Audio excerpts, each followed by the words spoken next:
Audiobook A Raiz de Rejeição. Capítulo 8. O medo do homem. O medo do homem nos leva a buscar agradar aos homens em vez de agradar a Deus.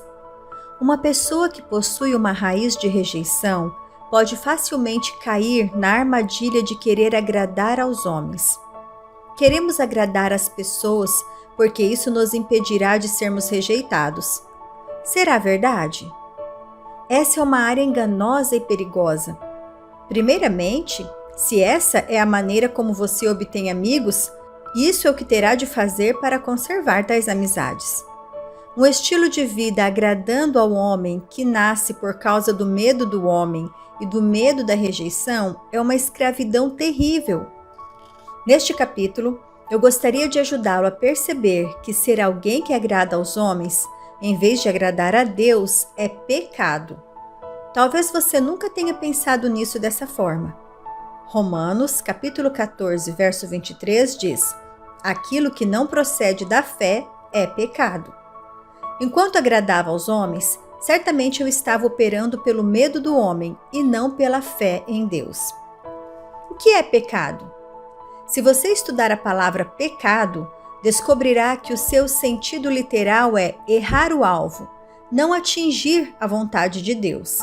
É a vontade de Deus que sigamos a direção do Espírito Santo e não a exigência das pessoas. Certamente isso não significa que nunca podemos fazer o que alguém quer de nós, mas significa que a vontade de Deus para nós deve sempre ter o primeiro lugar. Não devemos fazer o que as pessoas querem apenas para impedi-las de ficar aborrecidas conosco ou nos rejeitar, se aquilo que elas quiserem nos desviar de cumprir a vontade de Deus. Devemos sempre escolher agradar a Deus e não aos homens. Tenho passado um bom tempo, por intermédio deste livro, tentando ajudá-lo a sair da condenação, se isso tem sido um problema em sua vida. Certamente não pretendo abrir uma porta agora para o inimigo.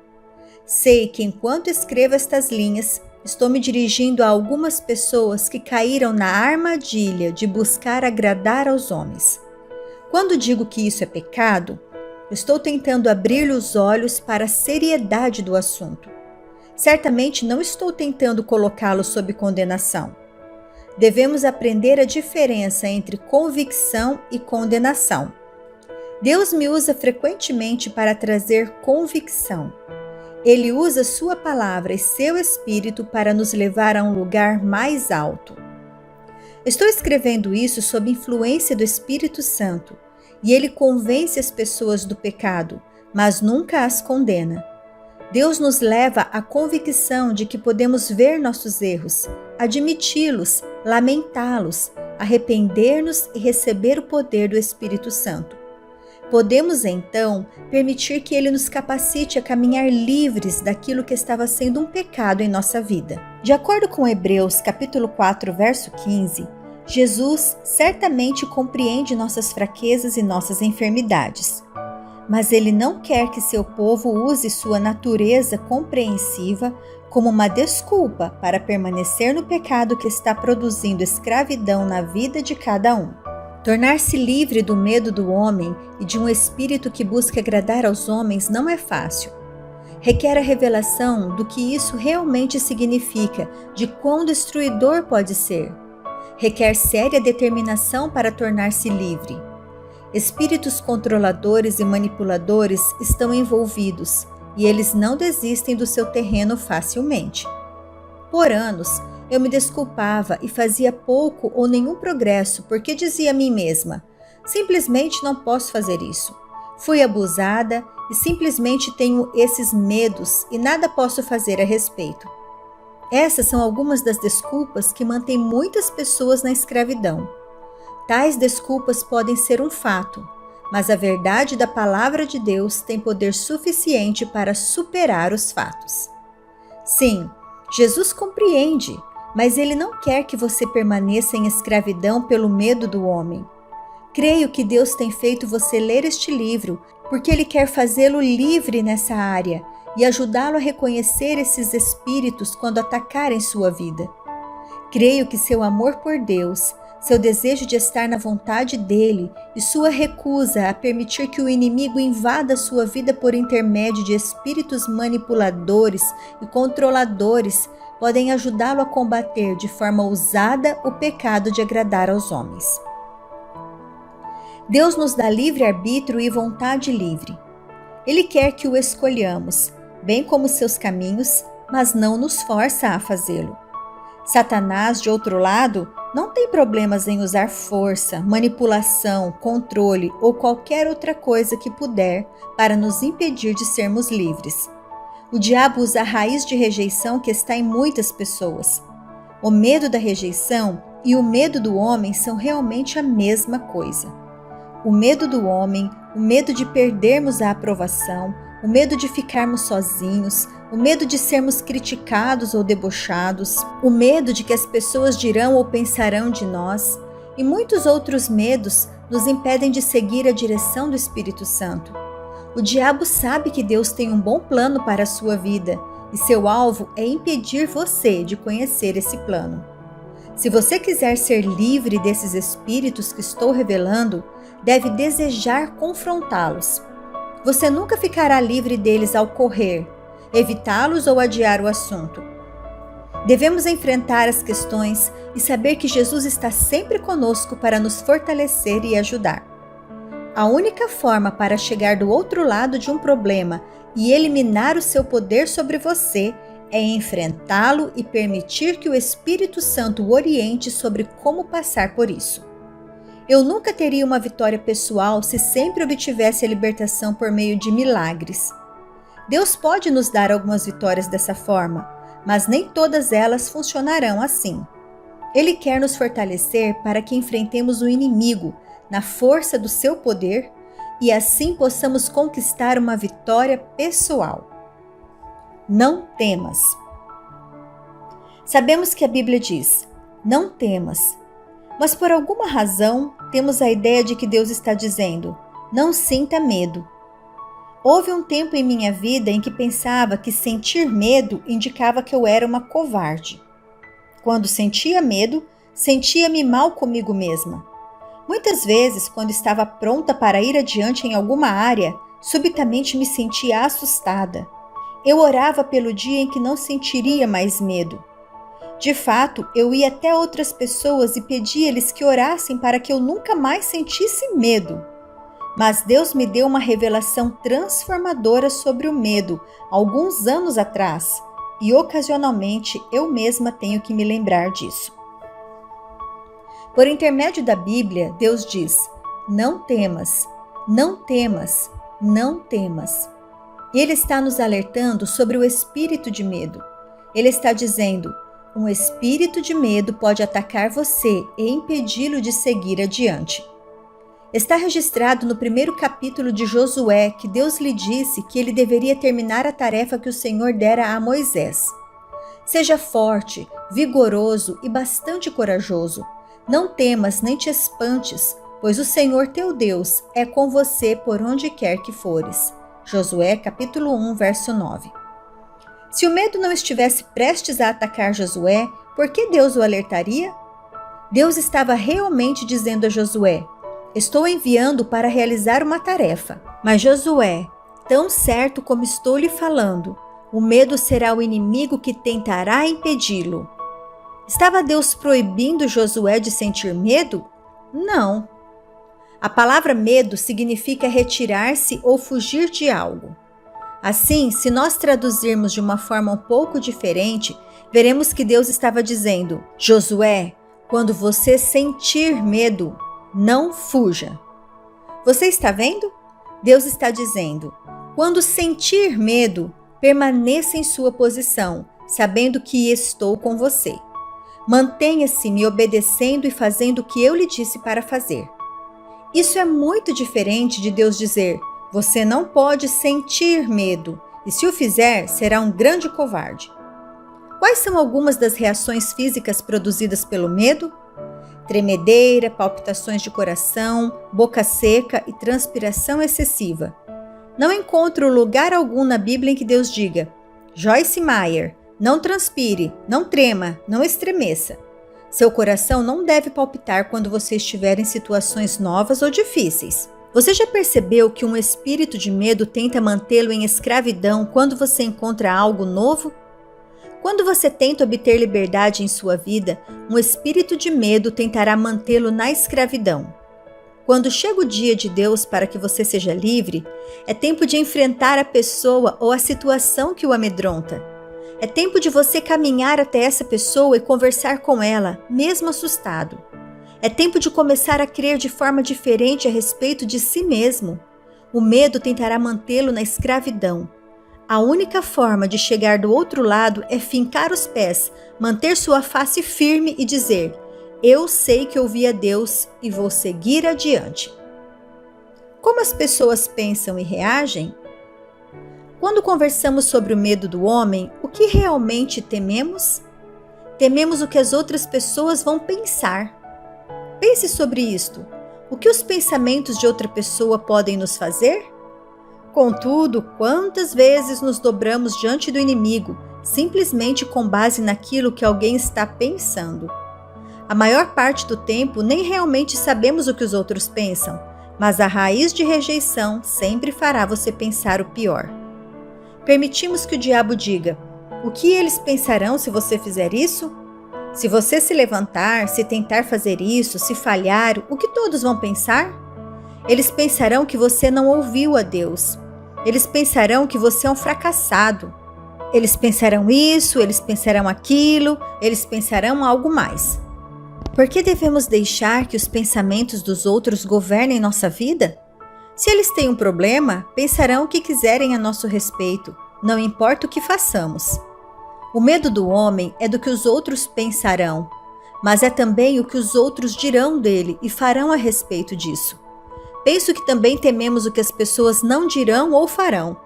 Se eu fizer algo e você não gostar, então me rejeitará e não mais terei seu relacionamento e sua amizade. Você não conversará mais comigo ou prestará atenção em mim. Então terei de lidar com a dor da rejeição.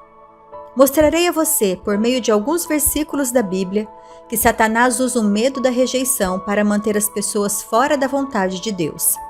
Observe o que Paulo disse em Gálatas 1:10. Porventura, procuro eu agora o favor do homem ou de Deus? Ou procuro agradar a homens?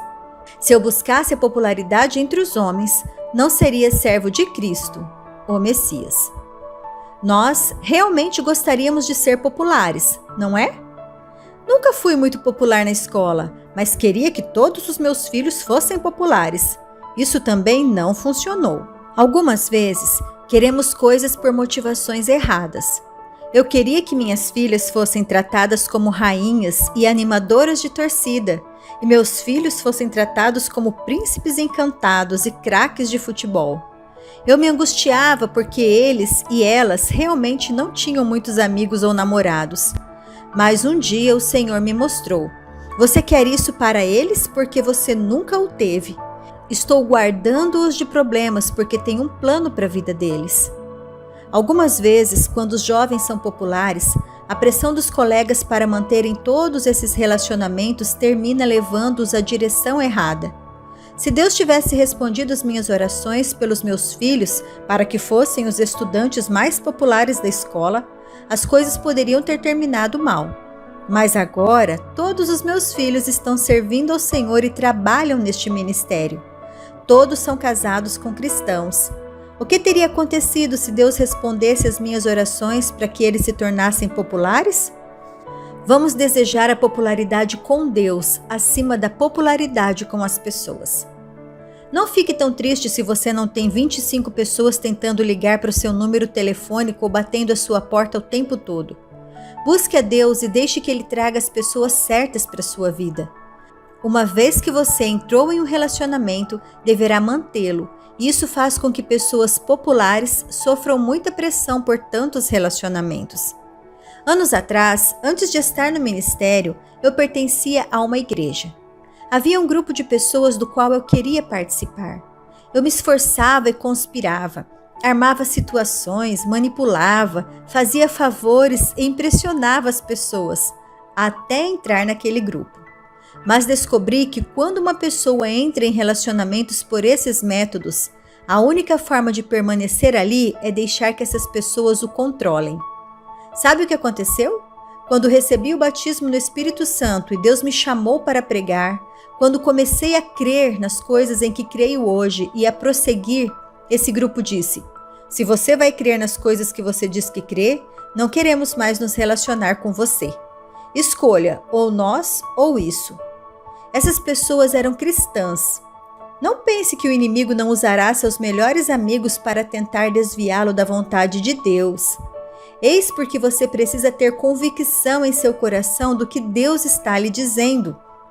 A Bíblia diz que Jesus esvaziou-se de sua reputação, humilhou-se e então o poder de Deus lhe foi concedido.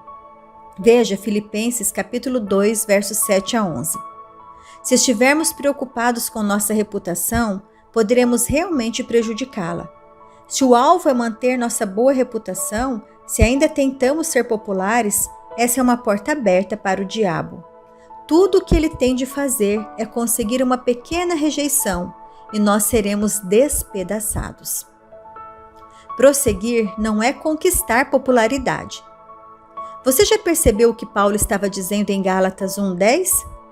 Se eu quisesse agradar as pessoas, eu não estaria servindo a Deus. Você sabe quantas pessoas existem que não estão fazendo o que Deus lhes disse porque sabem que perderiam sua popularidade? Cada uma das vezes que Deus estava pronto a levar esse ministério a um novo nível, Satanás lançava um grande ataque de rejeição contra mim. Cada uma das vezes, o ataque vinha por meio de pessoas mais próximas naquele momento. Não pense que o inimigo escolhe alguém com quem você não se importa. As pessoas que estão próximas de você o deixarão saber. Se você não fizer isso como fazemos, então olharemos para você como alguém estranho ou anormal. Pessoas que têm raiz de rejeição na sua vida dobram-se a esse tipo de pressão e nem mesmo percebem o que estão fazendo. Tudo que mantiver as pessoas felizes, tudo que mantiver as pessoas gostando de nós, sorrindo para nós e dizendo: boa garota, bom rapaz, é o que as pessoas com raiz de rejeição farão. Não estou ensinando rebelião. Não estou ensinando que você deveria fazer sua própria vontade todo o tempo. Não é isso. Se você tem alguém exercendo autoridade apropriada sobre sua vida, ouça seus conselhos. O que estou falando é sobre pessoas que interferem em sua vida sem ter direito a isso. Algumas vezes, mesmo aquelas que têm autoridade sobre você, podem agir com manipulação e controle. Mas se elas estiverem exercendo autoridade legítima sobre sua vida, elas o ajudarão a descobrir a perfeita vontade de Deus para você. Elas não usarão a autoridade para sua satisfação própria. Agora observe o verso de João 12:42. Contudo, a despeito de tudo isso, muitas das autoridades, os líderes e os nobres creram e confiaram nele. Mas por causa dos fariseus, eles não o confessavam, por medo de, se eles o reconhecessem, serem expulsos da sinagoga. Fui expulsa da igreja que frequentava quando recebi o batismo no Espírito Santo e Deus me chamou para pregar. A liderança me pediu para sair. Foi difícil para mim, porque toda a minha vida estava envolvida com aquela igreja. E além disso, eu havia me esforçado bastante para me envolver com aquele grupo de pessoas. Como me esforcei para conseguir um cargo de presbítero para meu marido. Eu queria que meu marido fosse alguém importante. Pessoas que não baseiam sua dignidade em Cristo estão constantemente procurando algo que as faça se sentir valorizadas. Elas devem ter os amigos certos, seus amigos devem ocupar posições de autoridade para fazer com que elas se sintam importantes. Assim, elas conspiram, manipulam e fazem todo tipo de coisas para se colocarem numa boa posição. Mas se você pensa que é difícil chegar a tal posição, espere até ver como é difícil manter-se nela. O verso 43 diz: pois eles amaram a aprovação e o louvor e a glória que vem dos homens, ao invés de, mais do que a glória que vem de Deus. Eles valorizaram mais seu crédito diante de homens do que seu crédito diante de Deus. Esse não é um versículo impressionante? Decida agradar a Deus. A todo custo devemos decidir agradar a Deus e não aos homens. Mesmo que isso custe nossa reputação, nossos amigos, devemos decidir agradar a Deus. E se isso nos custar nossos amigos, Deus os substituirá. Dave e eu temos alguns amigos muito preciosos agora. Essas são pessoas que trabalham para nós, nos amam e sustentam nossas mãos em oração. Eles oram e intercedem por nós quando estamos viajando para pregar. Sabemos agora o que são amigos verdadeiros. Amigos não são pessoas que vêm a você e dizem: se você não fizer isso do meu jeito, nossa amizade se acabará. Isso vem de alguém que quer controlá-lo e manipulá-lo. Aqueles que agora tenho como amigos estão me ajudando a ser tudo o que posso ser em Cristo. Eles são verdadeiros amigos, pessoas que não têm inveja de mim. Eles me ajudam a prosseguir, não tentam me fazer retroceder para que possam ganhar a dianteira. Algumas pessoas fazem um favor a você quando lhe telefonam e dizem: será melhor fazer o que quero ou não fale mais comigo? Pelo menos você já sabe com quem está lidando. Mas muitas vezes o controle está por trás dos bastidores. Talvez seja algo sutil, como um olhar de desaprovação. Esse olhar de desaprovação pode nos levar a mudar completamente nossos pensamentos e seguir em outra direção. Estou trabalhando com Deus para identificar essas coisas em minha própria vida porque quero ser livre. Quero dizer novamente, não sou uma pessoa rebelde. Submeto-me à autoridade de meu marido e estou sob a autoridade do meu pastor local. Se ele disser a mim e a Dave: eu penso que vocês dois estão errando naquilo que planejam fazer, voltaremos a orar e a buscar a Deus pelo assunto. Deixe-me repetir. Você precisa estar sob a autoridade correta e temente a Deus. Não estou ensinando rebelião. Algumas vezes é difícil ensinar o assunto sobre controle, manipulação e o medo do homem, porque algumas pessoas entendem de forma errada. Estou falando sobre conhecer o que Deus está dizendo e desejar seguir adiante, custe o que custar, para ver a plenitude da vontade de Deus cumprida em sua vida. Posso garantir-lhe que existem mais pessoas que estão fora da vontade de Deus por causa do medo do homem do que pessoas que prosseguem, apesar do ataque do inimigo, e estão vivendo a plena vontade de Deus. O povo de Deus precisa desesperadamente ser obediente. Paulo disse que se você agradar ao homem, não servirá a Jesus Cristo. Você não será seu servo. Veja Gálatas 1:10. Um bom servo é alguém que diz: sim, Jesus, estou ligado ao Senhor por minha própria escolha. Quero fazer tudo o que tu quiseres que eu faça, não importa o custo. Sou seu. Faz segundo a tua vontade em minha vida. Quando tomei a decisão de ser uma serva para Jesus, perdi meus amigos. Alguns dos membros da minha família ficaram furiosos comigo. Senti-me ignorada por longo tempo, mas estou tão feliz agora que mal posso acreditar. Antes de receber o batismo no Espírito Santo, eu era miserável. Eu me esforçava arduamente para ter o grupo certo de amigos e me assegurar de que Dave seria um presbítero na igreja.